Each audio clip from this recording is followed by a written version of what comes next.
Olá, olá! Bem-vindos a mais um episódio de Mulheres Pod. Eu aqui, vocês já sabem, né, gente? A minha amiga Ana aqui. E aí? Tudo bem? Tudo bem? Tudo jóia. Gente, como é que tá o coração hoje?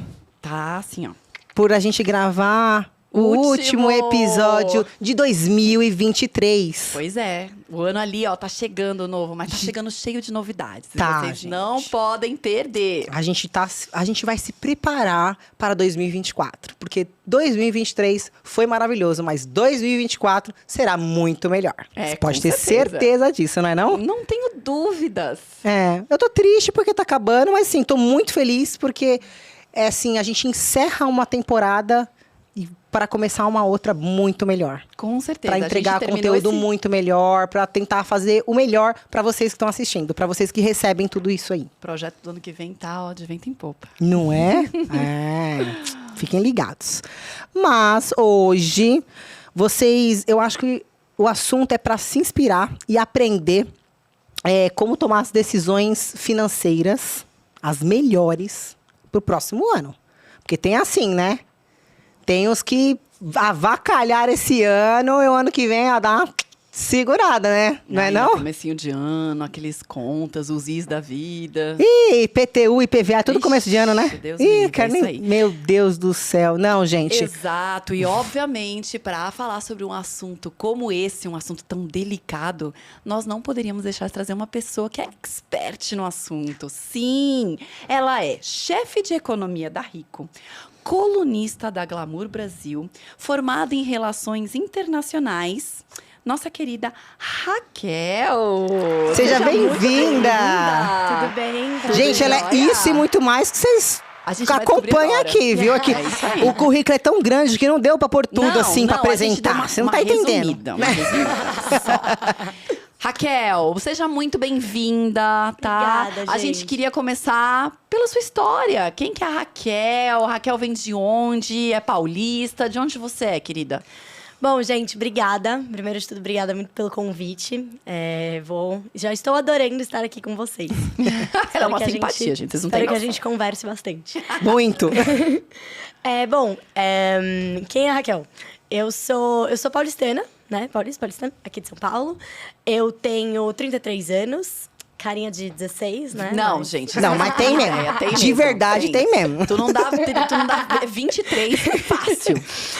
Então, né? Tenho aí 33 anos nas costas. Hoje eu sou chefe de economia da Rico, né? Fico ali responsável pelos conteúdos. A Rico é uma corretora do Grupo XP. Então, eu faço parte do que a gente chama ali do time de research, né? Que é o time que faz análise, pesquisa. E eu olho para a economia e investimentos de uma maneira geral, né? Economia e alocação, que a gente chama, né? Como você, antes de chegar no produto, como que você divide os seus investimentos, né? Então, um passinho ali, um passinho atrás, né? Não, então calma, vamos dar um passo atrás e ver como é que você divide tudo. E é isso, acho que, enfim, se eu contar a minha história toda aqui, vai todo mundo dormir. É nada. A gente quer entender como você chegou, né? E essa questão de economia sempre foi, desde criança. Como foi? Porque, assim, é notável que você tem uma dicção. Gente, vocês vão ver os vídeos dela juro por Deus, vai lá no Instagram dela, que a gente vai passar daqui a pouco, mais tarde, o Instagram. Ela tem uma dicção, uma desenvoltura pra falar. De onde você sempre foi assim? Você fez curso? Porque Você seu fez Yuri é teatro? agradável. Eu fiz teatro. Aê, tá vendo? Fiz teatro. Eu, inclusive, eu voltei ao teatro esse ano. Aí, ó. Eu faço legal. parte de um grupo de teatro de adultos, né? E a gente acabou de apresentar a peça, inclusive, foi muito bacana. Eu adoro um palco. Mas, cara, eu sempre fui assim. Nunca fiz curso, assim, o teatro eu fiz. Muita gente faz teatro, né? Principalmente adolescente. Não, eu era muito tímida. Eu não, gente. Eu fiz teatro porque eu queria o palco. Já tava ali. Então, eu não sei, eu sempre gostei. Acho que, assim, a comunicação sempre foi uma coisa que fluiu natural pra mim, assim. E a economia foi algo que foi menos natural, na verdade, né? Como você comentou, eu sou graduada, na minha graduação em Relações Internacionais. E aí, eu trabalho como economista, né? Eu tenho 2 mestrados em economia. Então, eu fui me especializando, né? Então, eu formei em Relações Internacionais. Na faculdade que eu fiz, era muito voltado para ciência política, né? Então, eu falo que é quase uma faculdade de ciências sociais com algumas outras coisinhas ali, né? Então, eu estudei bastante ciência política, estudei economia. E aí, eu passei a gostar bastante de economia na faculdade. Aí, eu trabalhei um tempo e decidi que eu queria que, na verdade, o que eu queria mesmo, eu trabalhava numa consultoria, eu falei, não, o que eu gosto mesmo é de economia. E aí eu fui fazer um mestrado, né? Eu fiz um mestrado em Economia Política Internacional. Aí, depois do mestrado, eu trabalhei uns bons anos ali no governo, trabalhei no setor público, trabalhei no governo do Reino Unido no Brasil. Como se fosse, né, o Itamaraty, só que britânico. Sim. E aí eu trabalhava aqui, né, fisicamente no consulado e na embaixada, bastante em Brasília também, como economista. E aí eu decidi que eu queria saber, poxa, eu queria entender mais da economia de mercado, né? Porque eu olhava muito para a economia, olhando para a política pública. E aí eu fiz um segundo mestrado, esse em economia mesmo, né? Não tinha mais nada ligado, né? Só economia pura. É só economia. Só economia, não tinha o que eu fugia ali. E aí eu fiz esse segundo mestrado, aí eu né, preenchi ali algumas lacunas que eu tinha, né? Da graduação, do primeiro mestrado e tudo mais. E aí foi isso. Aí eu fui, né, cada vez mais entrando no mundo da economia. Aí surgiu uma oportunidade no Grupo XP. E aí eu já comecei, né, aí eu entrei mesmo nesse mundo dos investimentos. Mas até... Eu brinco que as pessoas falam, ai, mas você fala de investimento há tanto tempo. Eu falo, não, gente, quando eu entrei, né, no Grupo XP ali em 2019, eu não sabia nada de investimento, sabia de economia. Sim, Já me perguntaram do parece tudo PIB, igual, da mas não é. inflação. Agora, de investimento, eu não sabia nada. Então, eu aprendi, estudei bastante, né? Aprendendo, né? A gente continua aprendendo a vida toda. E é isso. E aí, eu gosto muito hoje né, de juntar a economia com os investimentos e levar isso para as pessoas. Então, eu comecei a fazer vídeos. Eu sou uma das fundadoras de um site de economia também, que chama Terraço Econômico, que a gente tem ali, acho que é de 2014. Na época era blog. Era blog. Tinha um blog. Hoje é página. Tipo, página no Instagram, alguma coisa assim. Página, né? Página. Porque aí tem várias, página no Twitter e tal. Não, era um site. O site ainda existe e tudo mais. Hoje a gente tem um podcast também. E aí... a gente começou a fizemos um canal no YouTube e eu comecei a fazer vídeos, assim. Os primeiros não eram tão bons. Eu olhava para o lugar errado e tal. Mas é isso. Aí eu resolvi com essas coisas de Instagram, né? Resolvi abrir o Instagram e começar a fazer vídeos. E você tá há quanto tempo na Rico? Na Rico vai fazer 2 anos e meio, mais ou menos. No Grupo XP, como todo, eu tô há 4 anos, né? Aí eu fiz... Né, antes eu era do time XP, mas a gente somos todos a mesma família, né? Então, o pensamento ali, toda a parte analítica, a gente faz junto, né? E a Rico, ela traz... eu sou porta-voz da Rico, né? Porque é isso, a ideia da Rico é trazer uma linguagem mais didática, né? Justamente para aquele cliente digital, o cliente direto mesmo, né? Que muitas vezes prefere investir diretamente, sem necessariamente a figura do assessor. Sim. Né? E aí a ideia é que a gente leve o máximo de conteúdo, de informação, para que ele fique munido da informação suficiente para conseguir, né, tomar boas decisões de investimento. Eu ia até perguntar, eu ia falar assim, você tenta levar com uma linguagem... Uma linguagem que dá para entender um pouco mais sobre isso, para atrair pessoas que não sabem nem o que é investir, não sabem nem por onde começar. É mais ou menos isso que você faz. Você pega pessoas... Porque o investimento é para qualquer pessoa, né? Com certeza. Para qualquer um. Com certeza. Eu acho que até... Assim, eu falo muito nas minhas redes, né? Até ali nas redes da Rico. Eu falo muito de economia e investimentos de uma maneira que está na vida de todo mundo, porque a economia, os investimentos, né, as noções de finanças, elas estão na nossa vida e na vida de todo mundo. Só que as pessoas, elas sentem que, poxa, não, eu não entendo disso, eu não, né, sou formada em economia, então eu não vou saber. E, na verdade, a gente precisa saber, né? É super importante para nossa autonomia, para nossa independência, para a gente conseguir atingir as nossas metas. Então, exatamente, o objetivo é trazer para todo mundo, né, para mostrar que a economia, os investimentos, as finanças são para todo mundo, são e devem ser para todo mundo, né? Todas as classes sociais. Com certeza. E isso é um mito, né, que as pessoas falam, que só investe quem tem Tem dinheiro. É o que a gente mais escuta, né? Não invisto porque não tenho, não sobra. Não sobra. Sempre então, essa ideia, né? Vamos tentar só facilitar um pouco. Uma pessoa que ganha um salário mínimo no nosso país, ela tem condições de começar um investimento? Sim, com certeza. Tem investimentos que dá para você começar a investir com 30, 50 reais. né? Então, assim, na Rico a gente tem diversos, né? A gente fala que é como se fosse um shopping de investimentos, né? Porque você tem... Não é assim, eu vou deixar o meu dinheiro na Rico, eu tô dando dinheiro para Rico. Não, uma plataforma enorme de opções de investimento, né? A gente sempre dá o exemplo para um bom investimento para começar, são os investimentos no Tesouro Direto, né? O Tesouro Direto você vai estar emprestando dinheiro para o governo, né? É o investimento mais seguro que tem, porque é o que a gente chama que é o risco soberano, né? Porque o governo, assim, trocando em miúdos, se der tudo errado, o governo vai lá e imprime dinheiro, né? Não vai ser bom, porque vai gerar inflação, mas, assim, o risco é muito baixo, né? As pessoas, às vezes, não, governo, não vou emprestar para o governo. Mas, assim, isso é realidade em qualquer país do mundo, né? Se você tem uma dívida que ela é na moeda do país, e é do governo, não tem como ter um calote, né? Nada é impossível, mas é altamente improvável. Então, assim, tem, por exemplo, a partir de 30, 50, acho que R$30 alguns títulos do Tesouro você já pode comprar, né? 50, 100, com R$100 você já pode investir em fundos de investimento, né? A gente tem diversos fundos de investimento na Rico, com R$100 você já consegue investir, né? Então, o fundo de investimento vai ser um gestor, uma pessoa que vai estar lá gerindo o dinheiro para você. Né? Você não vai comprar um título, ela vai comprar vários títulos, ela vai fazer, né, toda uma gestão para você. Então, hoje, em termos financeiros, o investimento é muito acessível.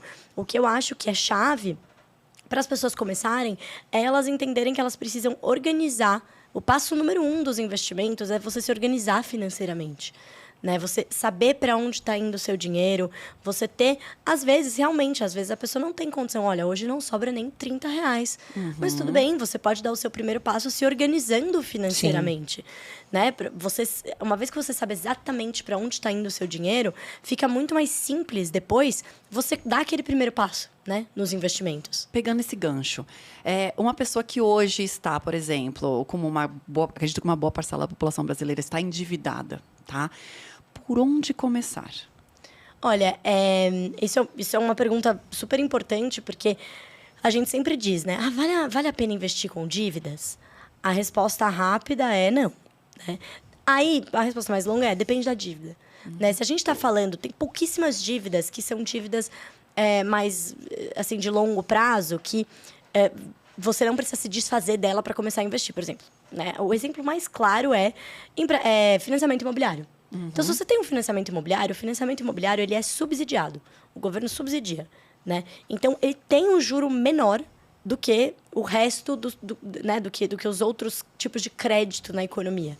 Então, realmente, muitas vezes você consegue uma condição bem bacana de financiamento de longo prazo. E você pode ir, né, usando aí ferramentas, né, amortização, para você conseguir equilibrar isso no seu orçamento sem necessariamente precisar quitar tudo. Né? Mas, com exceção do crédito, né, do financiamento imobiliário, por que a gente diz que não vale a pena investir se você tem dívidas? Primeiro, pagar suas dívidas. Porque os juros que você vai ser cobrado da sua dívida, invariavelmente vai ser maior, muito maior, do que o que você vai ganhar de retorno num investimento. Né? Então, eu conheço muita gente, é o que a gente diz, né?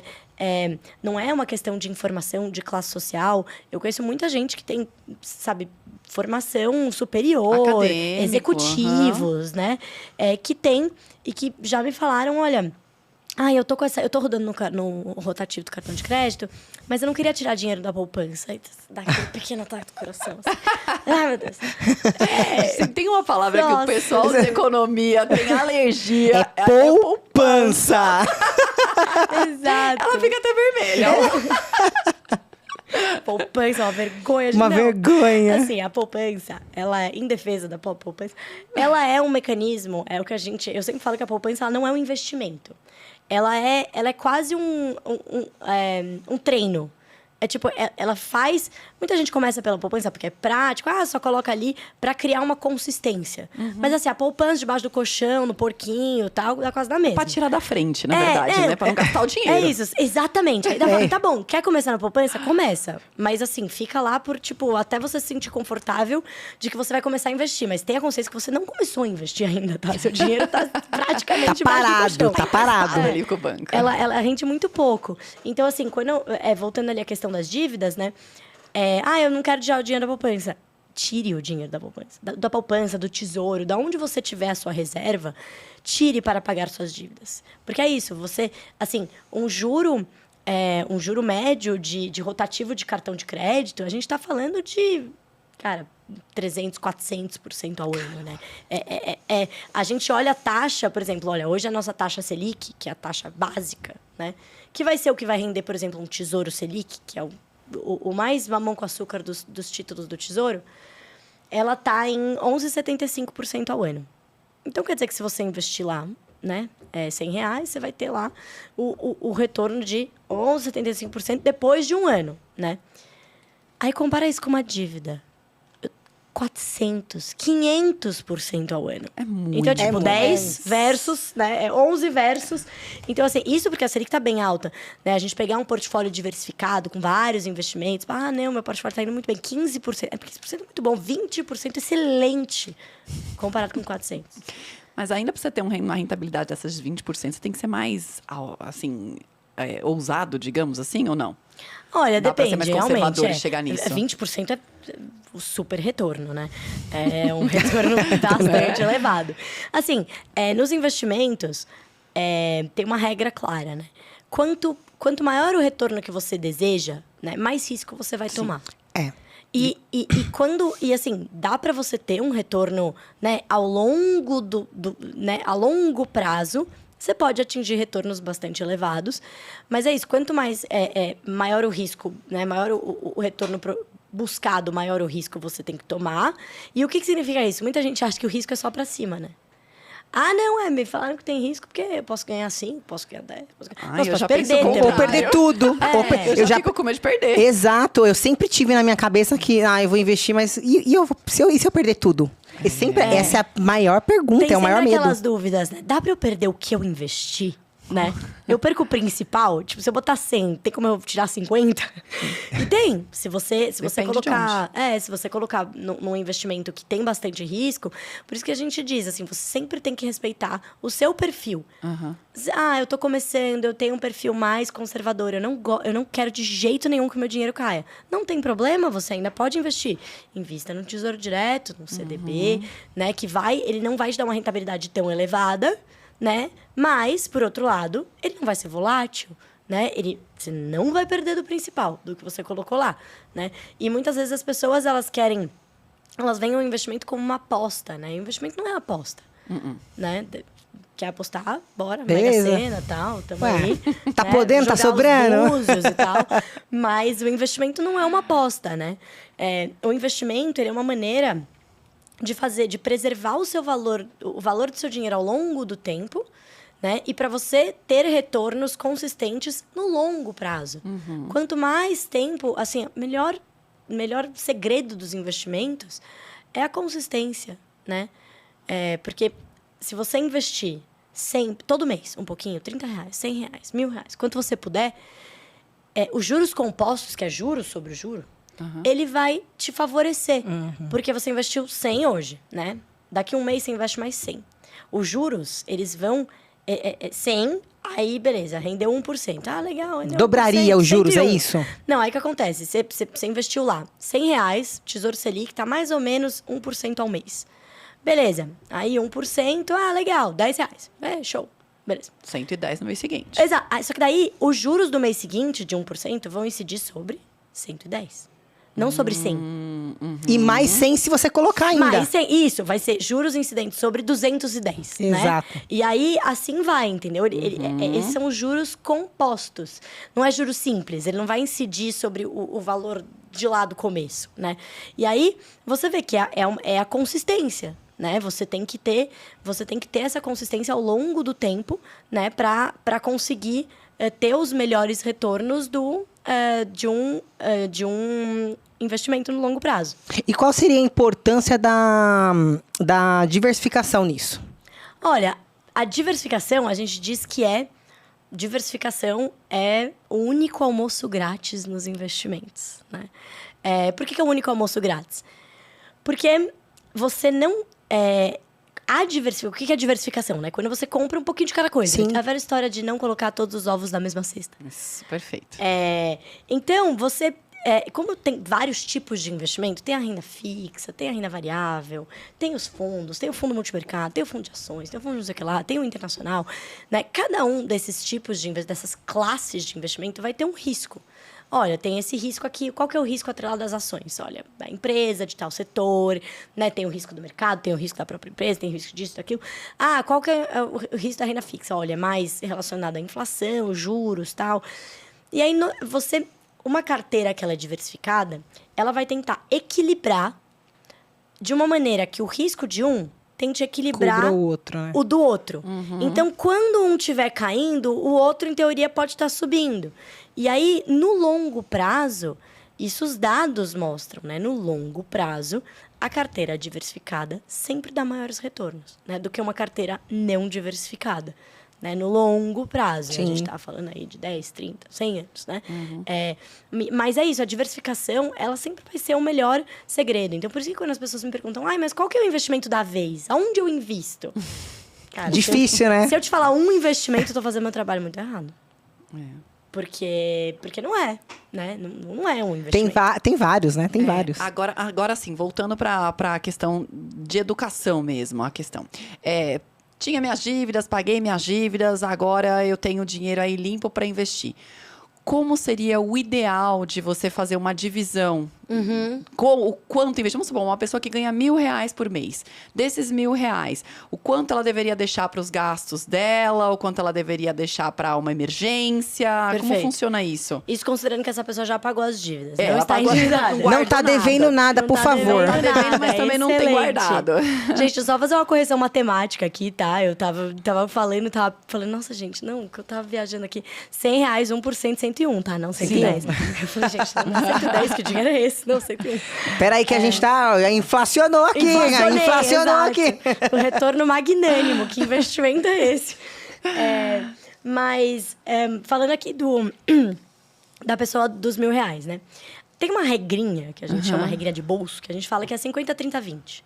50, né? 30, 20. 50% do seu dinheiro deve ir, idealmente, para os seus custos fixos, né? Tá. Então, tem muita gente, por exemplo... Eu sempre pego exemplos de pessoas que eu conheço, né? Uma amiga, uma época, ela conseguiu um emprego, pagava R$5.000. Aí, ela foi lá e alugou um apartamento, 4.500. Poxa, sobrou 500 para ela. Aí, eu falei, mas e aí? Você vai viver de quê? Não, mas eu consigo pagar. Mas e o resto? Pois é, não Né? vive, né? Só mora. Exato, só mora. Você só vai pagar. Acabou. Não vai ter nem água no seu apartamento. E as pessoas, às vezes, elas não... né? Não tem essa... nossa, é verdade, e agora? Você tem que pensar que, assim, 50% dos seus custos fixos vai entrar lá seu aluguel, vai entrar as contas, vai entrar... Tudo aquilo que você não pode abrir mão. Escola do filho. Escola do filho, faculdade, plano de saúde, né? Aquilo que você não pode deixar de pagar. 30%, custos variáveis mais relacionados, assim, a lazer, viagens, uma compra aqui, comer fora, né? Claro que no seu custo fixo tem que entrar a alimentação, né? Precisa comer, né? Mas não precisa ser um restaurante e tal. Então, 30% ali com essa parte de custos variáveis, né? Mais relacionados ao lazer e 20% para os investimentos. E aí, é isso. Todo começo do mês... vamos lá, separar aqueles 20% para os investimentos. É claro que essa regra pode não funcionar para todo mundo, né? Às vezes até para mim, por exemplo, eu falo, olha, nesse momento eu preciso, né, gastar esse dinheiro, não vai dar. Então, o importante é você ter uma consistência. Então, por exemplo, se para você funcionar melhor 70, 20, 10, tá bom. Faz 70, 20, Desde 10. que você não Mas pare. tente manter o 70, 20, 10. É claro, pode ter um mês que você teve uma emergência, etc. Beleza, tenta recompor no próximo, né? E é por isso que a gente diz que é muito importante ter noção para onde está indo o seu dinheiro, né? Hoje, por exemplo, também conversando com amigos, uma vez eu falei assim... Ela falou, nossa, mas não é possível, você sabe quanto que tá no seu cartão de crédito? Eu falo, cara, eu posso te falar qual que tá a fatura do meu cartão de crédito hoje. Olha. Eu sei. E eu sou super a favor do cartão de crédito. Cartão de crédito da Investback, né? Cartão de crédito da isso, daquilo. Né? O cartão de crédito é até uma teoria econômica que explica que você... Uma vez que você tem o cartão de crédito, que você tem a bancarização da população, elas têm acesso ao crédito, isso é super positivo para a economia, porque a pessoa pode gastar aquilo olhando para a renda futura dela. Então, por exemplo, como é que uma pessoa com um salário mínimo vai comprar uma geladeira? Não tem como. Não consegue, Claro. né? Então, o crédito tá aí para isso. Então, o cartão de crédito é um super aliado. Mas, ele tem que ser usado com parcimônia e com consciência. Como é que você tá gastando cartão de crédito? Não tem ideia. Ai, nossa, aí vem a fatura no fim do mês. Gente, abre o aplicativo. Senão ele vira um buraco negro, gente. Eu escuto bastante as pessoas falando, eu não uso débito. Eu só uso o crédito, porque me dá milhas, porque me dá cashback. Pontuações.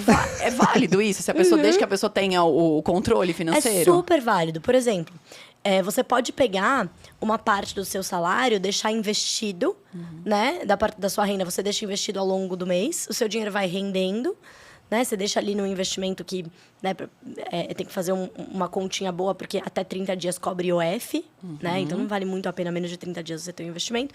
Mas você tem, se você já tem, por exemplo, um fundo, deixa lá, tal. Chegou no fim do mês, você pega, retira, rendeu um pouquinho, você ainda ganhou investback, por exemplo, ainda ganhou outras vantagens que tem, vários cartões, por exemplo, da Rico tem. E tá ótimo. Assim, você só teve vantagens, né? E você pode comprar aquilo que você não compraria com o dinheiro que você tem hoje. Sim. Uma vez eu tive uma discussão feia com uma amiga, ela falava assim, não, mas eu só compro o que eu tenho dinheiro. Não deve. Não, mas você quer comprar um sofá? Se você não tem lá dinheiro na sua conta corrente, você não compra? Não compra. Eu falei, mas gente, que loucura é essa? Assim, contra a teoria econômica. Você ouve muito isso, a pessoa, eu vou economizar para comprar só quando eu tiver dinheiro. E aí eu É a pessoa do porquinho e do colchão. Ela guarda, quando ela tem, ela tira tudo e compra. São os dois extremos. A pessoa que gasta tudo e não sabe o que gasta. E aquela pessoa que, se eu não tiver no mês na conta corrente, não vou comprar. E assim, hoje a gente tem ferramentas que permitem que você não precisa fazer isso necessariamente, entendeu? Você pode equilibrar. Mas é isso, super importante ter noção. Não dá pra abrir a fatura do cartão de crédito só olhar no dia que venceu, né? Porque é isso, é Uber aqui, é um cafezinho ali. Você perde a noção, perde a conta. Quando você vê, já ultrapassou o que... É sempre assim, não, mas R$20? Não, R$20. De repente, 5 mil. Gente, 5 mil reais! É mas isso. Como? É isso, é bem isso. De 20 em 20. E eu acho que muita gente faz isso, hein? Muita. Com certeza. Agora, colocando assim, a corretora como a Rico, por exemplo. O que eu preciso para começar a investir? Existe uma idade mínima, um limite? Olha, dá para investir sendo menor de idade. Você precisa de documentos, né? Precisa ali de autorização dos pais, etc. Mas dá, né? E dá também, por exemplo... para criar, você vai criando uma reserva pro seu filho, por exemplo, né? Isso, essa ideia. Por exemplo, eu tenho uma criança de 5 anos que tem um CPF. Eu posso abrir uma conta na Rico Investir e fazer pra ela, investimento né? pra ela. Pra ela. E, por exemplo, hoje... você já pode começar a fazer uma previdência. As pessoas falam, mas previdência é tão ruim. Não, previdência é ótimo. Previdência, assim, o instrumento previdência, né? Ele é muito positivo, porque o fundo de previdência, ele vai ser o único que vai te dar portabilidade. Então, você pode passar de um fundo para o outro sem precisar resgatar e pagar o imposto. Você não está resgatando, você está passando de um fundo para o outro. Ele é o que você vai pagar... A alíquota de imposto que você paga é a menor. Ele chega a 10%, se eu não me engano, né? Que é a menor que tem, né? Por quê? Porque é um incentivo para você deixar investido. Ele chega depois de muitos anos, né? Tabela regressiva ali. Então, ele tem uma série de vantagens. Ele tem uma vantagem também ali na hora de passar, né? De transferir, né? Para uma outra pessoa, eventualmente. Então, assim, é uma excelente ferramenta, né? Só que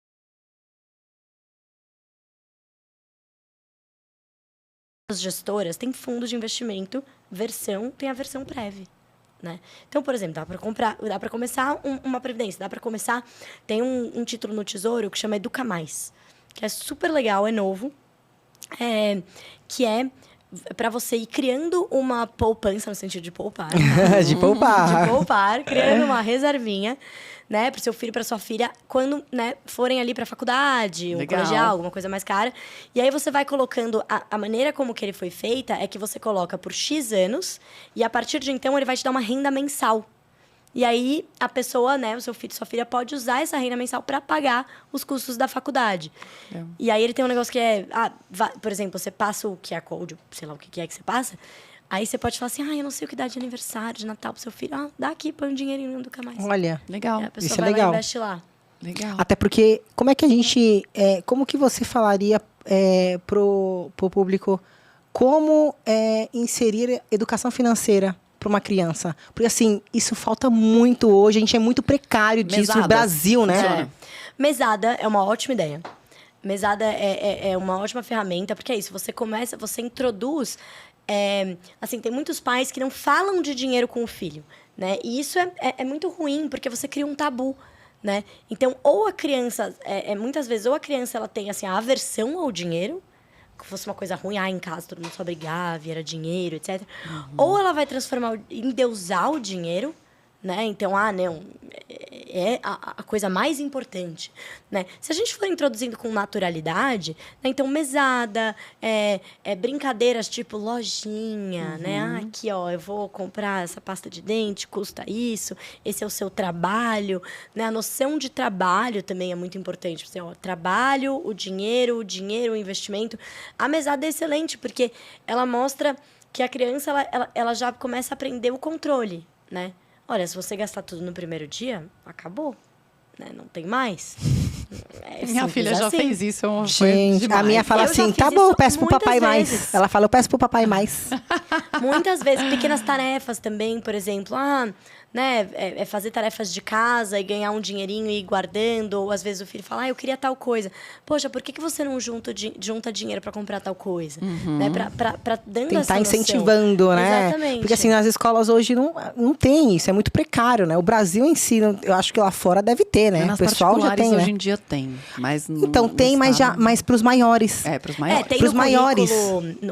No currículo, né? A gente não teve, mas hoje tem, né? No currículo ali do MEC mesmo, Educação Financeira, o que é um ótimo passo, mas Sim. é isso, mais para os maiores, ainda está começando, mas é super interessante. Tem um estudo do Banco Mundial que mostra que eles fizeram um teste em escolas no Nordeste, agora eu não me lembro qual região do Nordeste, faz alguns anos, em que eles introduziram aulas de educação financeira para, né, jovens. Eu acho que era entre, 13 e 15 anos, era mais ou menos assim, né, entre ginásio, colegial e tal.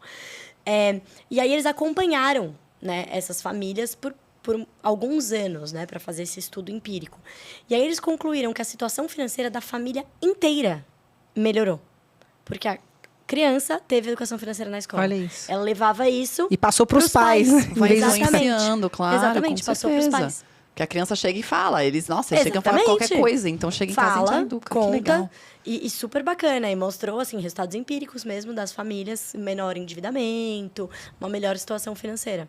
Que Faz legal. muita diferença. Vou falar uma perguntinha meio capciosa. Investimento. A gente tem corretora e banco. Sim. E aí? Qual que seria a diferença? Existe um... Porque sempre que você chega no banco, a maioria das pessoas vira o gerente e fala, mas se você investir aqui... Aí fica aquela dúvida, qual é a diferença entre investir com um banco e investir com uma corretora? Olha, hoje a gente tem algumas corretoras são só corretoras. Sim. Então, por exemplo, a XP, a própria Rico, nasceram como corretoras. Elas não eram bancos. Hoje, ambas são bancos. A gente tem que entender que o banco, ele é o serviço.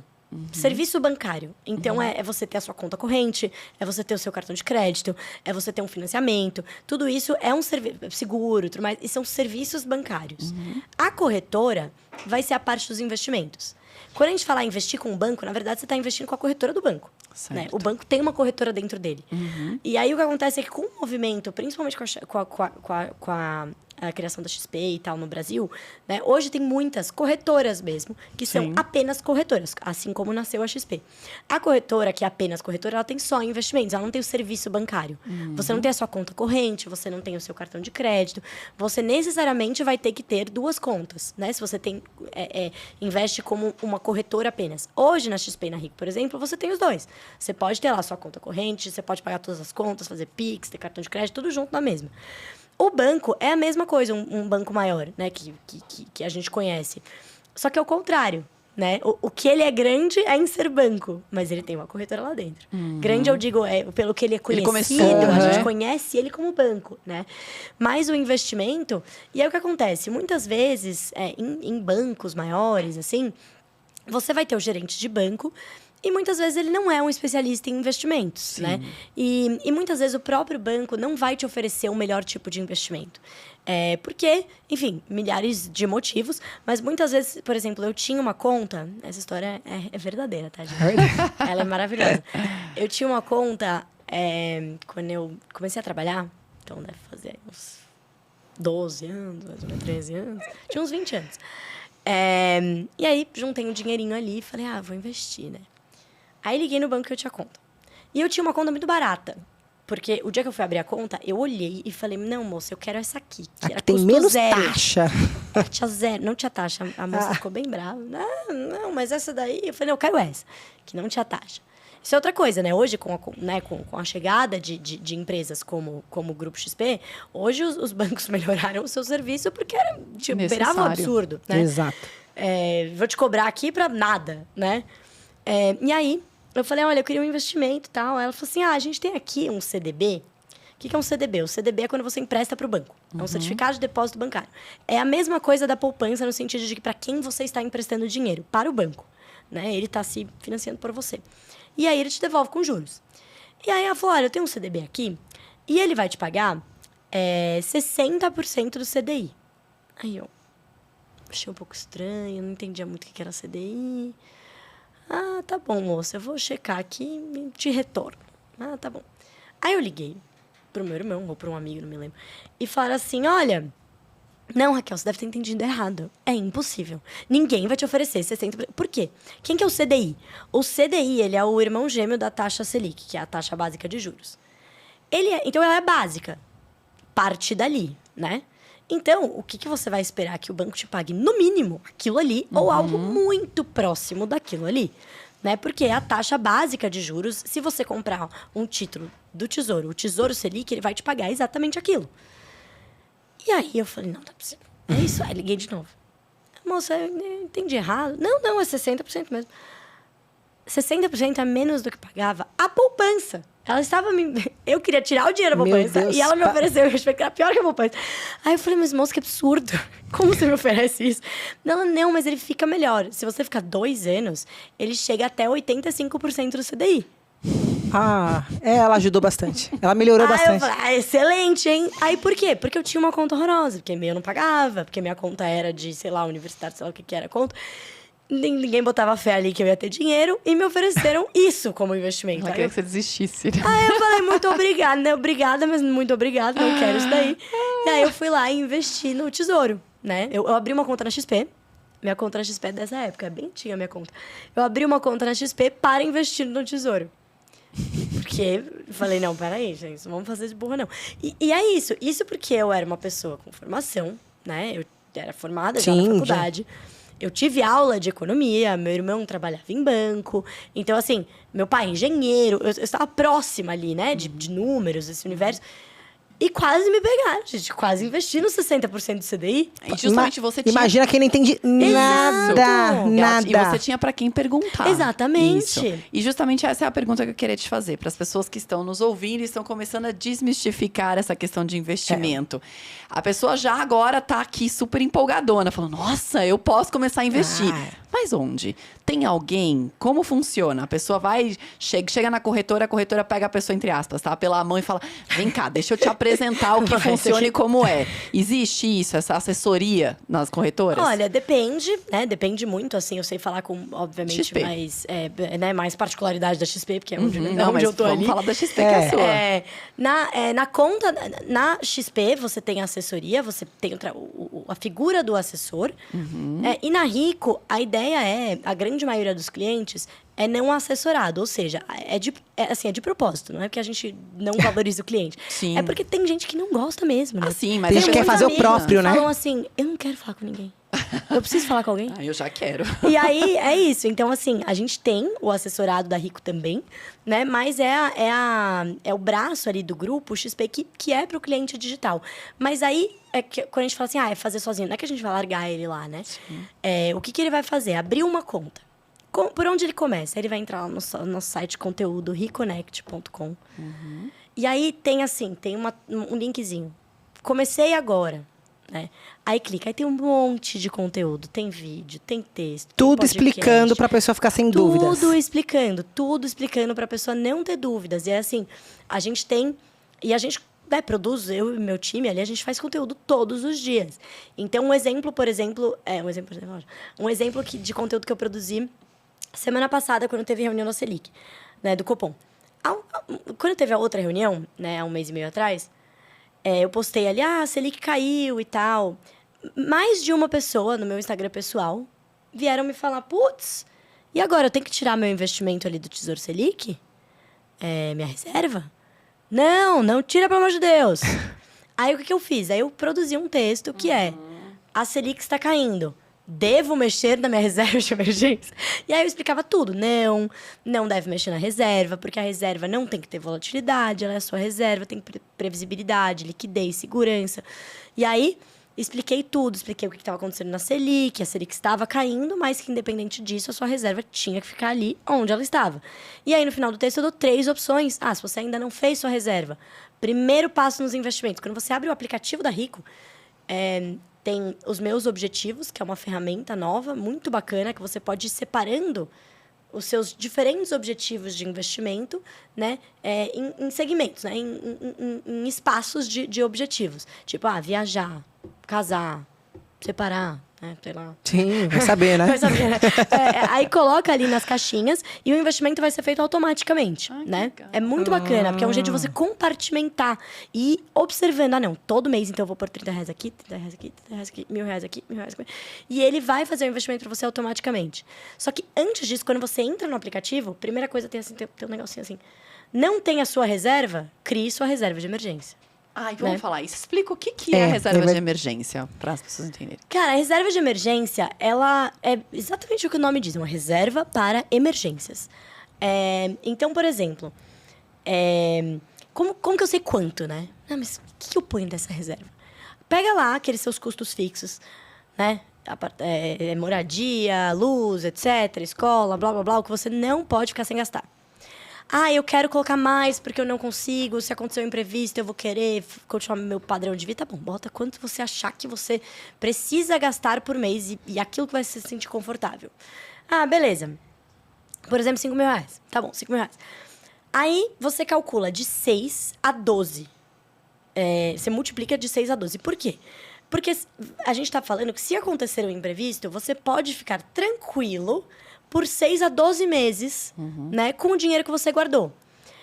Por que de 6 a 12? Porque vai depender muito da pessoa.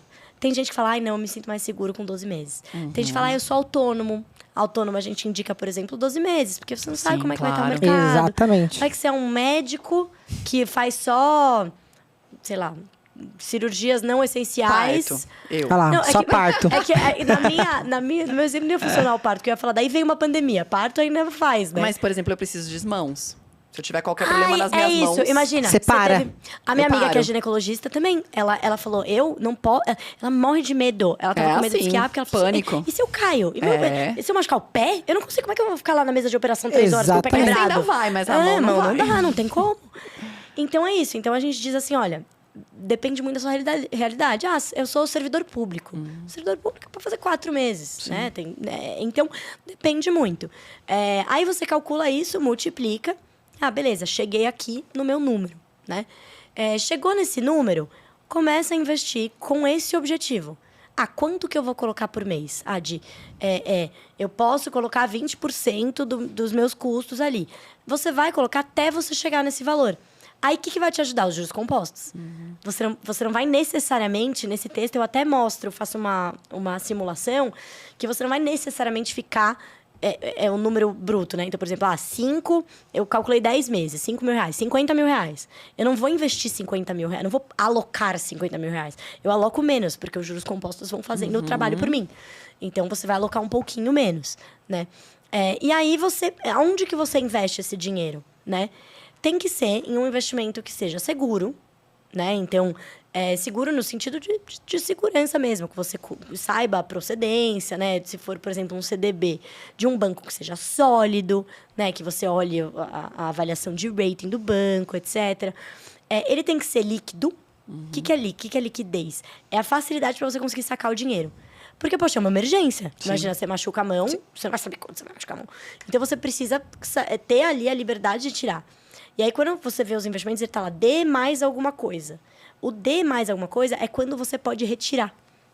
Então, tem um tempo mínimo, pelo menos, pro dinheiro ficar lá, não é isso? Não tem tempo mínimo. Nesse de emergência não tem mínimo. Não, assim... Porque normalmente no investimento convencional, normal, ele tem um tempo mínimo, né? Não, assim, o que acontece, depende. Você tem a liquidez, que é quando você pode resgatar. Daí é o que eu falei, esse D mais alguma coisa. Se você tem lá um investimento que é D mais 30, significa que você, a partir do momento que você pediu o resgate, vai demorar 30 dias para cair na sua conta.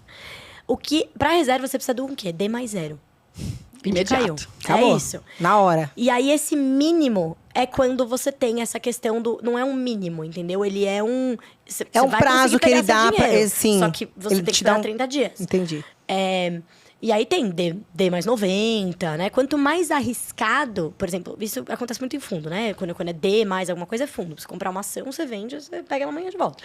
Mas o fundo, quando é D mais, sei lá, 30, 45, é porque o fundo é um fundo que está investindo em ativos um pouco mais arriscados. E se ele tiver que ficar devolvendo para a pessoa toda hora, ele vai ter que ficar vendendo muito. E isso atrapalha a estratégia do fundo, né? Então, ele tem que ter essa liquidez, né? Ou a reserva de emergência. E ele não pode ter volatilidade. Então, fala assim, a minha reserva de emergência está em ações. Não. Né? Aí eu comecei a investir. Eu comprei ações da Vale. Não é nada excelente. Mas assim, primeiro, você comprou uma ação. Segundo, seu primeiro passo não tem que ser uma ação, né? Você comprou uma classe de ativo, uma ação. Então, é a diversificação sempre. Então, eu quero investir na bolsa? Legal, a gente tem carteira recomendada na Rico. A gente vai te dar 10, 15 nomes de ações, né? Que a gente fez uma análise, tem peso de cada uma, né? R$100, você vai dividir como, né?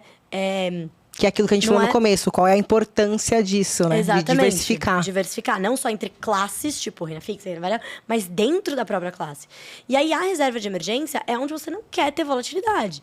Porque você não sabe o que pode acontecer. Se amanhã você sair do seu emprego, você não vai querer... eu vou resgatar. Putz, mas tá caindo, e agora? Não é para você ter isso. Por isso que tem poucas opções para reserva de emergência. Você tem o Tesouro Selic, você tem CDBs de bancos sólidos que paguem, no mínimo, 100% do CDI. Nada daquele 60% lá que me ofereceram. Fundos DI. O que são fundos DI? São fundos de investimento que vão estar investindo em ativos, em Tesouro Selic, em CDBs. Né? Qual que é a vantagem do fundo? O fundo, às vezes, é mais prático em janela de negociação. Assim, a janela do Tesouro, ela tem só das 10 às 4 e tal. Às vezes é um pouquinho mais prático, né? Para você colocar, tirar e tudo mais. Mas se for um fundo DI, ele tem que ser fundo DI simples. Simples. Não dá para pôr naqueles que tem CP no final. CP é crédito privado. Você está comprando crédito de uma empresa. Muito bom o investimento. Mas você fica a critério da empresa. Não, pode acontecer alguma coisa. Como, arriscado. Você tem um risco. Tem risco. É um risco pequeno, porque é muito difícil dar um default. Normalmente são empresas bem sólidas, que emitiram uma dívida. Só pode acontecer. Aconteceu com Americanas, por exemplo. Sim. Né?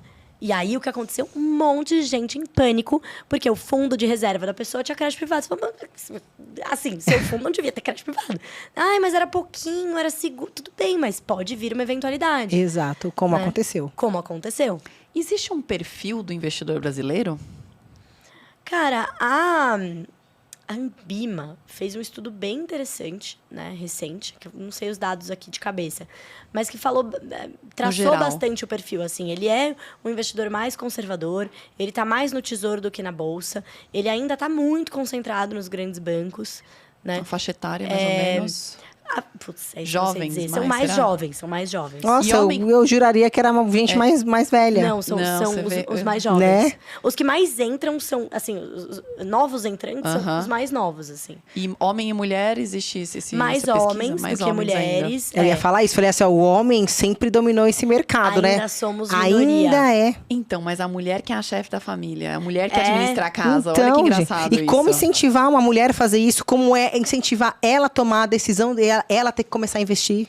Cara, eu acho que é isso. A gente tem... É uma dicotomia, né? A gente tem no Brasil mais de 50% dos lares são chefiados financeiramente por mulheres. E a gente ainda é minoria nos investimentos. Tanto no Tesouro, quanto... Que é o que a gente tem dado, né? Quanto na Bolsa. Esse percentual vem crescendo bastante nos últimos anos, mas seguimos minoria, né?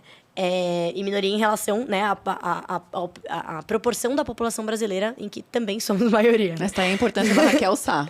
A mulher falando para a mulher. Olha, exato. E assim, eu acho que a gente tem que... não precisa... Eu acho que a regra número 1, saber que você não precisa ser especialista. Porque senão eu perco meu emprego. É verdade. Se tu for especialista, Acabou. Mas a gente Acabou. tem essa ideia. É como se eu resolvesse falar assim, olha, pra eu engravidar, eu tenho que ser obstetra. Porque como é que eu vou tirar minha criança aqui de dentro? Pois é. Né? Não dá. Aí tira o emprego dela. Aí ela fica sem emprego, aí não dá, entendeu? Assim, você não precisa ser especialista, né? Você precisa ter vontade, né? Você precisa dar aquele primeiro passo. Se você quiser entender, tem muita informação. Se você quiser entender no nível de detalhe profundo, tem muita informação. Hoje em dia tem bastante. Exato, assim, importante é você saber, uma coisa que só você vai saber, é pra onde vai seu dinheiro. Sim. Então, senta, entenda pra onde está indo o seu dinheiro. Eu ganho quanto? Pra onde vai? O que eu gasto? O que eu posso gastar? Depois de ser feito isso, abre uma conta, né? Abre uma conta Rico, abre uma conta numa corretora, né? Aí, começa aos poucos. Começa com a reserva.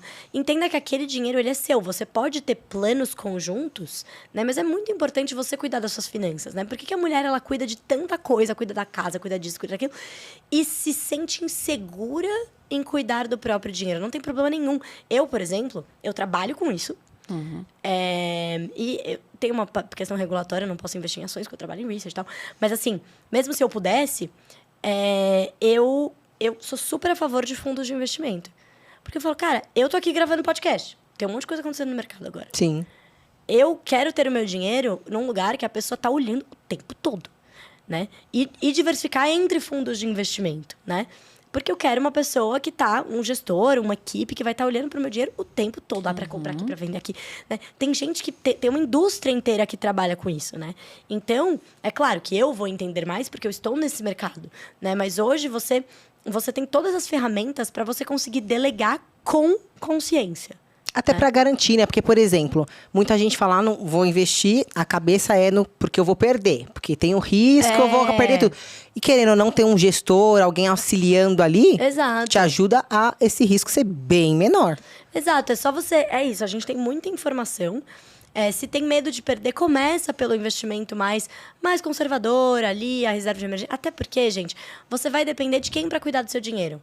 Né, do seu pai, sempre uma figura masculina do seu irmão. O que eu vejo muito do é seu mulher marido. que tem até independência financeira, até ganha mais que o marido. Aí o Exato. que ela faz? Ela dá na mão do marido e fala, investe pra mim, Exato. faz você, porque eu não sei. Isso eu vejo muito isso. É Isso, verdade. assim, Não e é? pode É ser. verdade. Às vezes o homem pode, né? O marido da pessoa pode ter ali um conhecimento maior. Sim, mas é que não com isso ela necessariamente. nunca vai aprender pra fazer o dela, né? E não necessariamente. A gente tem essa ideia de que homem entende mais dinheiro, mas por quê? Então, onde veio isso, né? Que homem entende mais dinheiro, não entende Justamente o mais que você dinheiro. falou, se a né? maioria dos lares são São chefiados por mulheres. exatamente. Então, assim, não tem por que a gente achar... não, eu escolhi, tá bom. Mas, assim, que não seja porque você acha que você não consegue. Né? Agora, Que é muito existe. difícil. Mas agora existe um estudo comprovando ou dizendo que mulheres e homens que investem, quem tem a chance mais de correr o risco é a mulher do que o homem? Tem isso mesmo ou não? Tem. Eu escrevi... Eu fiz um estudo pro meu... pro segundo mestrado que eu fiz de economia. Exatamente isso. Que eu estudei se era verdade, né? Existia um mito, né? Que as mulheres corriam menos riscos do que os homens nos investimentos. E aí eu fiz uma análise empírica. Eu peguei os dados de clientes, né? Os dados brutos mesmo, né? E aí eu comparei. Eu fiz uma análise econométrica, assim, ó. Se eu pegar uma mulher, né, e um homem, que são iguais em tudo, exceto o gênero, a volatilidade da carteira deles, a da mulher vai ser mais baixa, né? Porque isso significa que ela tá tomando menos risco. E eu achei que sim. Em absolutamente todas os perfis de investidor, etc., a mulher corre menos risco que o homem. Isso é necessariamente ruim? Não, porque não é necessariamente assim. As pessoas também acham que eu vou correr muito risco porque assim eu vou ganhar muito dinheiro. Não é proporcional. Né? Você tem que fazer uma carteira diversificada. A diversificação é sempre o segredo. Algumas coisas vão ter mais risco, outras vão ter menos risco. Né? Então, não necessariamente a mulher está investindo pior, né? Ela é mais cautelosa? Mas aí você se pergunta, que foi a pergunta que eu fiz no estudo. Entendo, né? Muitas vezes essas mulheres, inclusive, têm retornos maiores que os homens. Mas será que... Por que assim, a mera questão do gênero afetaria quanto risco você toma? Você pode falar, eu escolho tomar menos risco, mas só por causa da questão do gênero, é muito louco, assim. Aí você... Claro, no estudo... eu fiz o estudo econométrico, comprovei. E aí, né, deixei ali em aberto. Olha, quem estuda economia comportamental, fiquem à vontade aqui para entender. Faz os comentários. Exato. Assim, eu li muitos estudos que tentavam explicar, né? Muitos falam construção social, da mulher ser mais cautelosa, da mulher ter mais medo de perder, sentir mais peso da responsabilidade sobre o lar, sobre os filhos. Então, eu não posso perder, porque se eu perder, o que vai acontecer com meu filho? Né? Tem diversos motivos. E tem o próprio medo. Né? Tem muitos que apontam que é realmente o medo de não saber. Não o medo de correr o risco. O medo de assim, não, eu sei pouco, então melhor eu tomar pouco risco. E assim, tem um estudo que mostrou, acho que é do próprio LinkedIn, que mostrou que os homens, né, que as mulheres, elas sempre têm 100%, elas têm que ter 100% do que está se pedindo na vaga para aplicar. Os homens é tipo por volta de 60%. Então o homem fala assim, não, eu já tenho, bora aplicar. E a mulher, não, se eu não for 100%, eu não posso nem aplicar pra vaga. A mulher é ousada, a mulher é exigente em tudo. Em com tudo, ela exatamente. Olha, mas já começa aqui, olha uma coisa boba, né? Quem mais faz jogo de aposta? É o homem, né? Quem faz mais jogo de aposta? Homem, você quase não vê mulher fazendo jogo de aposta. Você já começa por aí, uma coisa boba, mas se você comparar, tem a ver, né? Então, pra você ver como que é. Agora, me tira uma dúvida, jogando no meu passado, lembrando isso. Existe ainda essa educação de você guardar moeda estrangeira? É válido isso? Por exemplo, eu vou investir X, não sei o quê, e comprar papel. Comprar dólar, comprar euro. Isso... Olha, muita gente ainda tem, né? Eu acho que não é necessariamente assim, nossa, a pior coisa que você pode fazer, né? Tipo, poupança. Mas hoje, o mercado ele é evoluído o suficiente para a gente não precisar comprar só a moeda estrangeira. A gente pode investir em ativos estrangeiros dolarizados. Então, ao invés de comprar o papel, o dólar, a moeda, compra, por exemplo, uma ação de uma empresa. Uma carteira de ações, né? Tipo, a gente tem, por exemplo, na Rico, a gente tem uma carteira de BDRs. BDRs são recibos de ações estrangeiras negociados na Bolsa Brasileira. E eles também se movem conforme a volatilidade da taxa de câmbio. Então, se o dólar valoriza, mesmo que aquela ação não tenha acontecido nada, ela também valoriza. Então, ao invés de você investir só na moeda, que é muito volátil e que não tem um valor em si, né? Você não tem como projetar o lucro do dólar, né? Não tem. Qual que é o risco dos juros do dólar? Não tem, né? Então, você pode ter, por exemplo, BDRs. Nesse momento, o que a gente tem indicado na conjuntura atual é renda fixa internacional. Então, você pode investir, por exemplo, em títulos do Tesouro Americano. Na Rico, você pode fazer isso via fundos internacionais. Então, você investe num fundo internacional não redeado. O que é isso? Ele não te protege contra a variação do dólar.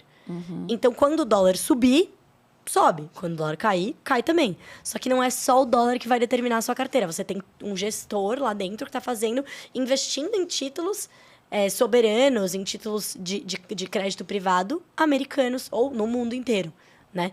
Então, hoje, o mercado é evoluído o suficiente para você não precisar desse tipo de investimento. E, por exemplo, na Rica se pode utilizar isso. Por Sim. exemplo, a pessoa vai viajar para fora do Brasil, consegue tirar esse dinheiro? Não, esse dinheiro daí ele vai estar em reais. Entendi. Né? Ela investiu num fundo internacional. Mas o retorno dele não é em dólar. Não é em dólar. Não, assim, como é que funciona? O dinheiro, quando você sacar o dinheiro, ele vai ser em reais. Certo. Só que ele vai ter variado conforme o dólar. Entendi. Então, por exemplo, você colocou lá 100 reais. E aí o dólar tava 5. E aí, quando você tirou, o dólar tava 5,50, você vai tirar, entendeu? Você vai tirar a diferença ali nos seus 100 reais, mesmo que não mudou na Os juros que vier, ele vai vir em cima do dólar que tá atual. Você vai ganhar o que ganhou a cota do fundo que você tá, mais a variação do câmbio, que pode ser positivo ou negativo, né? Sim. Então, entendi. A gente só indica a moeda mesmo para quem tem um objetivo com a moeda. Tipo, eu vou viajar. Entendi. Daí, beleza, compra moeda. Uma curiosidade pessoal sua. Como foi sua educação financeira? Cara, foi mais... Eu acho que ela foi mais informal, assim, né? Eu não tive aula... Por exemplo, eu fui aprender matemática financeira no segundo mestrado, assim. Eu não sabia fazer nada. Mas meu pai é engenheiro, né? Então, ele já me ensinava, assim, conceitos. Ele já investia? Né? Já investia, mas meus pais sempre foram bastante, assim... bem apertados, assim, de grana. Então, eu lembro jeitinho.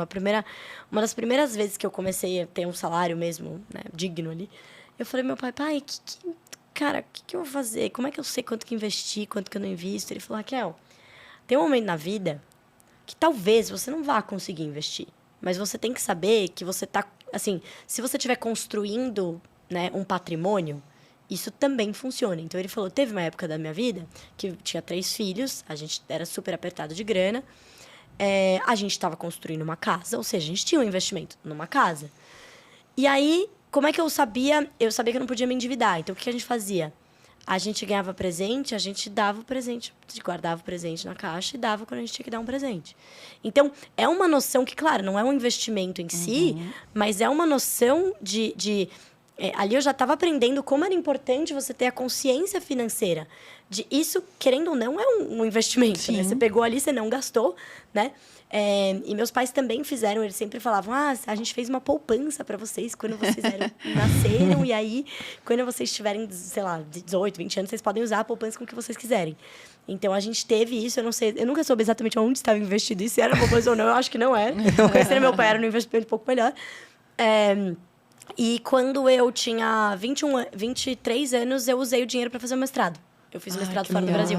E aí eu paguei o mestrado com esse dinheiro. Investimento. E na educação, olha isso. Exatamente. Quer melhor investimento do que adquirir sabedoria? Exato. Então eu tive, assim, eu acho que foi mais informal, familiarmente mesmo. Eu tinha mesada, sempre tive. Exemplos, por exemplo, quando a gente ia viajar, os meus pais davam, esse aqui é o dinheiro que você vai poder gastar na viagem. Você tinha que comprar o administrar. que você quiser. E aí eu lembro que uma vez a gente foi pra Disney, eu devia ter uns 10 anos. E aí eles me deram $100. E aí no primeiro dia eu comprei um ursinho puff gigante. Tava $100. Meu Deus. Primeiro dia. Pagou Aí a passagem pro urso. Aí meu pai falou, você quer mesmo urso? Eu quero urso. Você sabe que você não vai mais poder comprar nada na viagem? Não, eu sei. Aí eu comprei o urso, fiquei felizona, não comprei mais nada na viagem. Mas eu e meu urso ficamos lá, né? Mas era isso. De uma assim. tacada só. E eu não comprei mais nada na viagem, não ganhei mais nada. Porque é isso, são essas pequenas, né? Eu acho que são as pequenas aulinhas, né? Que a gente vai dando ao longo da vida, assim. Eu sou mais velha que você, lógico. E assim, antigamente tinha muito essa política de vou investir em imóveis. Vamos comprar várias casas, que essas casas vão me render aluguéis. Hoje a gente tem os fundos imobiliários. Né? Então, explica um pouquinho mais esses fundos imobiliários, se eles são uma melhor opção do que comprar mesmo, né? Eu acho que assim, o imóvel, ele tem uma questão até comportamental. Assim, quase emocional. Sim. Então, assim, você ter o seu imóvel é uma decisão super, super pessoal, né? Eu, por exemplo, tenho um imóvel, onde eu moro, porque eu optei, né, por comprar, porque eu queria ter aquele conforto de ter um imóvel, de estar ali, se der errado, eu tô ali, tô fixa. Aí, esse é um. Aí o outro não, vou comprar vários imóveis para ter a renda do aluguel. Esse, hoje em dia, realmente não faz muito sentido. Por quê? Porque você tem os fundos imobiliários. Os fundos imobiliários são fundos de investimento que vão investir em imóveis e vão te pagar o aluguel desses imóveis. E aí você tem os fundos de papel, né? O que é o fundo de papel? O fundo de papel, ele vai investir em títulos que são atrelados ao mercado imobiliário, são relacionados ao mercado imobiliário, né?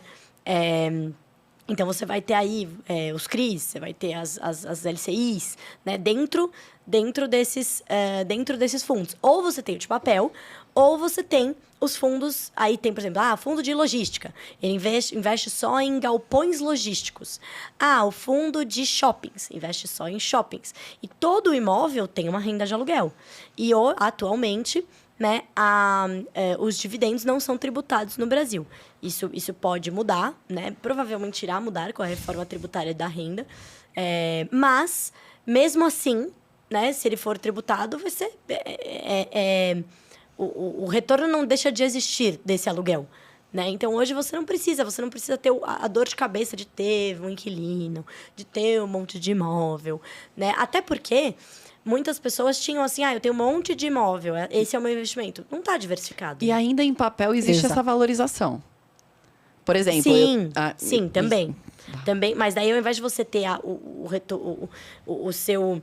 Né, o seu provento nos aluguéis, você vai ter ali os pagamentos desses papéis, né? Os juros que são oriundos desses papéis relacionados ao mercado imobiliário. Entendi. Agora, como é que está a economia com a política atual?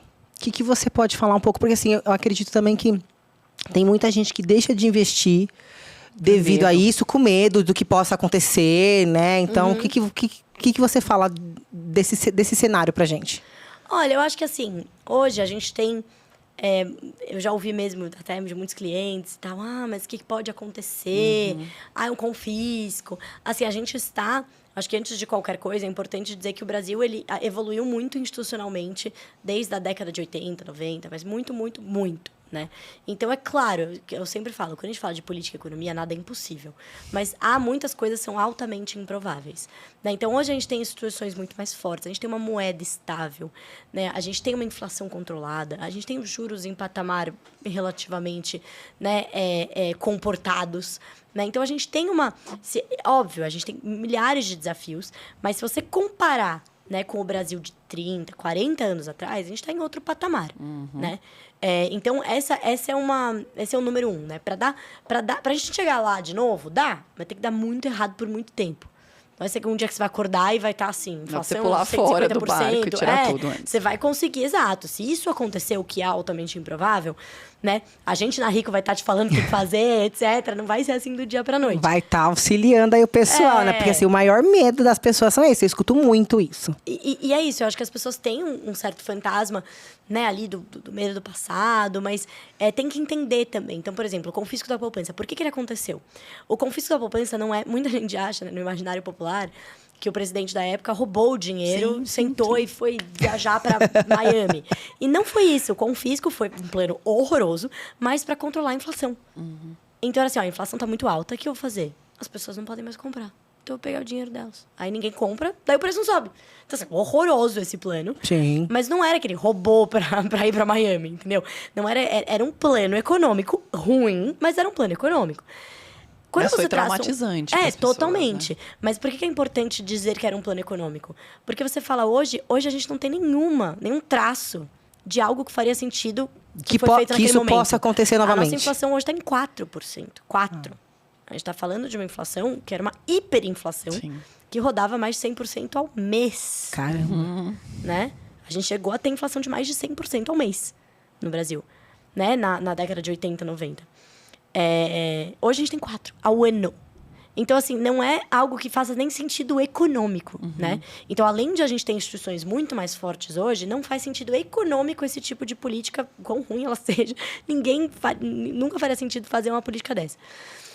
Dito isso, eu acho que é muito importante as pessoas acompanharem também o cenário político, o cenário econômico. A gente traz bastante informação também na Rico sobre isso.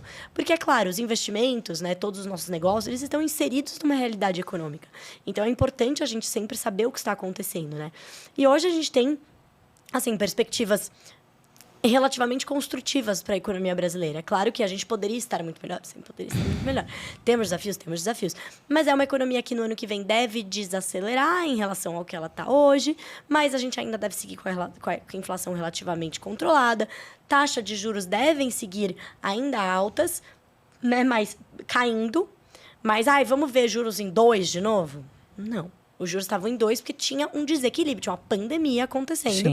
Né? O Banco Central reduziu os juros para que as pessoas continuassem consumindo, o crédito ficasse barato. Né? Uma estratégia. É uma estratégia. Para ninguém parar, né? Bancos centrais no mundo inteiro fizeram isso. Então, né, a gente não deve ver. A gente deve ver, no máximo, a nossa projeção aqui é que a Selic chegue em 9%. Né? Pode ser um pouquinho mais, 9, 8,5, né? Não muito além disso. Então, a gente está num cenário que, é claro, a gente, economista, fica achando 1 milhão de defeitos. Porque tem isso, tem o risco fiscal, tem aquilo, tem aquilo outro. Tem a meta, tem isso. Mas, no fundo, para o investidor pessoa física, para o dia a dia das pessoas, a mensagem é a gente está vivendo numa economia relativamente estável. Né? Principalmente para as pessoas que olham para trás, olham para a Argentina, olham para a Venezuela. Assim, a gente está muito longe. A gente não é a Suíça. Mas a gente também não é, né, nem a Argentina, nem a Venezuela. Espero nem chegar, nem chegar perto, inclusive. Exatamente. Agora, o que falar sobre essa reforma tributária? Eu acho que a reforma tributária acabou de passar, né? A reforma tributária sobre o consumo. foi uma reforma, assim, é o que a gente diz, é a melhor reforma que poderia ter sido? Não, mas foi a reforma possível politicamente. Né? Isso faz parte do jogo democrático, né? Toda a negociação. Mas, assim, é uma reforma que não tem um economista... Quer dizer, não vou dizer que não tem, mas grande maioria dos economistas vão falar que é uma reforma muito positiva. Ela simplifica muito o sistema tributário brasileiro. Se a gente pegar... assim, o nosso sistema tributário é uma loucura. É complexo, né? demais. Você pega, você pega a regra do ICMS de cada estado, você pega manuais de mais de 1000 páginas, né? Hoje a gente criou... Qual foi a grande... o principal dessa reforma? Ela simplificou o sistema tributário. Sim. Que era o grande problema do nosso sistema. Por que é ruim ser complexo? Além de você gastar muito dinheiro tentando entender... Aí você tem que ter um monte de advogado tributarista. Aí você tem que ter isso. Aí você erra. Aí leva uma multa. Daí vai lá e contesta a multa. É isso, aquilo. Isso, em economia, a gente chama de um uso... Ai, gente, fugiu a palavra agora. Quando, assim, você não está fazendo o melhor uso, né, da produção da economia. É totalmente improdutivo. Você tem um monte de advogado lá olhando como é que paga o imposto, né? E você cria incentivos distorcidos. Você distorce os incentivos. Então, você tinha lá um estado que dava benefício de ICMS... Né? Então, se essa fábrica vier para cá, eu cobro 0 de ICMS. Sim. Aí a fábrica ia para lá, mas não tinha nada a ver ela ir para lá. Ela, tipo, fazia fábrica de cortar coqueiro e tava no meio no centro-oeste. Sei lá onde ela tava. No meio do nada. No meio da Caatinga. Fazendo coqueiro. Nenhum. Não faz sentido. Porque tinha benefício só por causa do benefício. De ICMS. E tinha muito isso, né? Com montadoras e tal. Então, assim, você cria incentivos distorcidos, que aí não faz sentido o dinheiro tá indo pra lá. Né? Então, você tem lá hoje a moto que é feita em Manaus, ela vai de carro até não sei aonde, aí pega um trem até não sei aonde, aí ela vai ser exportada pelo Porto de Santos. Nossa. Então, assim... Isso é o que a gente chama de incentivos distorcidos. E isso diminui a economia. Né? Isso assim, é perda de dinheiro de produção econômica. Só que os efeitos dessa reforma vão ser sentidos só no longo prazo. No longuíssimo prazo. 5 a 10 anos a gente começa a sentir. E como ele é quantificável? É difícil de quantificar. Mas é isso. Em tese, você está melhorando o ambiente de negócios. Para empresas. Quantas empresas, quando eu trabalhava no governo, não era assim, eu não consigo operar no Brasil. Esse sistema tributário não dá. Eu não tenho dinheiro para ter estrutura para conseguir operar com esse sistema tributário. Exato. Né? Então, a gente acaba... Essa pauta que são as reformas mais microeconômicas, que é o ambiente de negócio, as regras do jogo, é super importante. As pessoas diminuem a importância disso, mas é muito importante. Que é o que importa no fim do dia para uma empresa, né? Operar e gerar emprego, enfim. E girar a roda da economia. Mas também ter lucro, né? Exatamente. Pois é. Não é só gasto. A empresa tem que ter lucro também para gerar emprego. Exato, a empresa tem que ter. Exatamente. Não só emprego, mas a própria pessoa também tem que ganhar, né, gente? Pelo amor, tem que viver, né? Exatamente. Não dá pra viver sozinho. Infelizmente, no nosso país, a gente vê o trabalhador, mas o empresário também. O empresário também tem que ter o lucro dele para poder gerar o emprego. Para poder gerar o emprego, porque é isso. Se ele tem, se você tem um ambiente de negócios que ele dificulta tudo, né? Tudo pro empresário, Não dá, o empresário, você mata o empresário. Você mata né, o empreendedorismo, você mata... indústrias e produções mais eficientes e você mantém o ineficiente. Você mantém o ineficiente porque com a falsa ideia de que você está protegendo o emprego. Você não está protegendo. Não, né? Porque... pelo que você está tirando. Você não está tirando. Exatamente. Que podia ter muito mais emprego, muito mais gente trabalhando. Exatamente. É simples assim. Agora, diante de tudo isso, qual que a gente pode esperar desse cenário para o próximo ano? Olha, eu acho que é um cenário, é o que eu falei, ele é relativamente aí estável, a economia deve crescer, deve desacelerar. Quando eu falo economia, a gente está falando do PIB, que é tudo que a gente produz, mas muito levado pelo agro. O agro deu um salto enorme no ano passado, né? Quer dizer, esse ano. Aí eu já pulando 2024. Mas já tá quase mesmo. Teve super safra de soja, puxou muito o nosso PIB. Então, assim, o mercado de trabalho está bastante aquecido, o desemprego está em níveis recordes de baixa.